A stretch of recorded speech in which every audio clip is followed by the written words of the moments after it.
marami po akong branches na itatayo sa buong kamay nila hanggang probinsya. So abangan nyo po yan. Ngayon may dalawang location na kami natatayuan ng Diwata Pares. Abangan nyo baka sa lugar nyo na yan. Hindi nyo na kailangan magpunta ng Quezon City or Pasay kasi kung dyan na mismo sa lugar maglalagay kami, matitikman nyo na po yung Diwata Pares. Narinig ako Dubai daw. Totoo ba ito? Yes, yes. Meron na po. Malapit na po. Kakaroon na po tayo ng brand sa Dubai. Sana matuloy na. Actually may kausap na tayo. Kaya ang Diwata Pares po magiging Diwata Pares International. Wow! Paano yan? Muslim country ang Dubai. Hindi naman lahat ay Katolik. Ang Paris natin ay baboy at saka bulaklak si Chow. Pwede Ano naman yan? kung mahigpit sila doon kasi alam naman natin talaga pag Muslim hindi sila pwede sa pork. So pwede naman Diwata Pares tapos ang serve natin ibang menu pwedeng beef.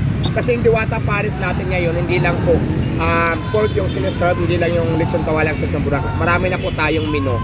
Katulad niya sa Quezon City, meron na tayong Diwata Pares Classic, Diwata Pares Gyudon, Diwata Seeking Joy, Diwata Kinamatisan, meron din tayo doon Diwata Spaghetti Overload, meron na tayong Diwata Family Seeking, meron na tayong Diwata Sukulit at Diwata Overload Hotdog. So marami na pong menu at hindi lang yung marami pa kaming menu na ilalagay sa Diwata Pares. Kaya kahit sa nasa Muslim country tayo, pwede natin tanggalin kung anong bawal doon. Palitan natin ng ibang menu. Pero Diwata Pares pa rin po yung pangalan nila. Sa patuloy mong pag-angat sa iyong kasikatan at sa pagdagsa ng mga customer sa iyong parisan at marami pa rin taong gustong hilahin ka pababa at marami nagsasabi ay nagbago ka na raw. Anong masasabi mo tungkol dito? Alam mo, sa totoo lang, wala naman talaga nagbago. Ang gumagawa lang talaga ng issue na nagbago na ako, yung mga naninira lang talaga sa akin. So, lahat naman yan pinapaliwanag ko. At saka, lahat naman, kung sinasabi nila hindi tayo marunong tumingin sa pinanggalingan natin, hindi na nakakalimutan, hindi totoo yan. Kasi ngayon, kung ano ako dati, ganun pa rin naman. Actually, ang una kong natulungan yung mga kasamahan ko dati sa kalsada, di ba nasa ilalim ako ng tulay. Kaya lang, di ba tulad na sinabi ko sa inyo kanina, na tinulungan mo na sila, kung yun ang gusto nilang gawin sa buhay nila, wala na tayong magagawa doon. Basta yung part na pagtulong, na ginawa mo na sa kanila, ginawa mo naman. Pero kung sila na mismo gagawa ng paraan, para ayaw nilang tulungan sa sarili nila, wala na tayong magagawa doon. Di ba? Marami ka raw tao na tinatalikuran kapag kinakausap ka at hindi mo raw sila Ay hindi, pinapansin. kasi diba Anong sabi ko nga masasabi mo negosyante dito? po ako. May mga time na katulad ngayon, may time ako para magpa-interview sa lahat ng vloggers, sa lahat na magpapapicture sa akin. Yung mga time na sinasabi nila na tinatarayan ko, may reason talaga kasi diba minsan may mga time nga sinasabi ko naman madalas na marami akong ginagawa. Katulad ng inaayos ko yung mga tao, ano pa yung mga kulang, chine-cheat ko. Tapos biglang mayroon magpapapicture na hindi ko kasi ka lang, may ginagawa ako. Nakukuha na nila ng short clips ng camera na gano'n yung reaction ko, hindi na pinapakita lahat. Ang dumarabas, tapos nilagyan pa nila ng title na masama ng ugali, nagbago na, which is, hindi naman talaga siya totoo.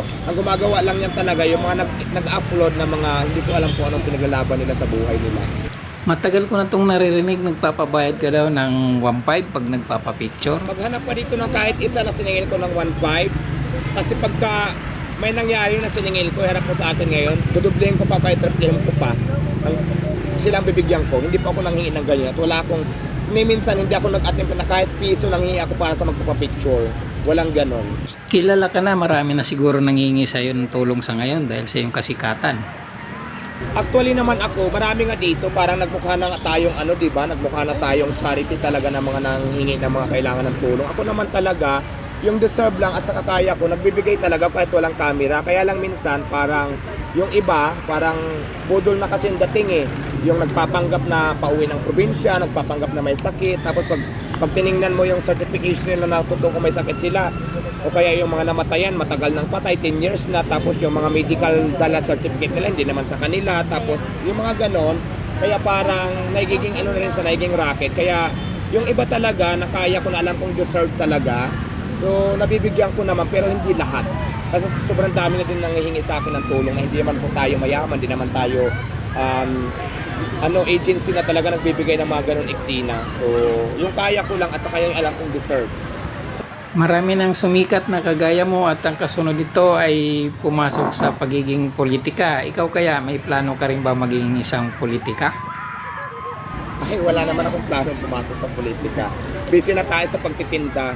Siguro yung mga karapat dapat suportahan siguro sa abot ng aking makakaya. Hanggang ganun na lang tayo. Pero yung sa akin sa sarili ko na pasukin yung politika, wala yun sa isip ko. Kung papipiliin ka, negosyo o showbiz? Alam mo, mas priority pa rin sa akin yung negosyo. Pero kung pwedeng sabay, negosyo habang nasa showbiz, pwedeng sabay. So, pero kung sasabihin mo na pipiliin ko yung isa doon, so ang hirap.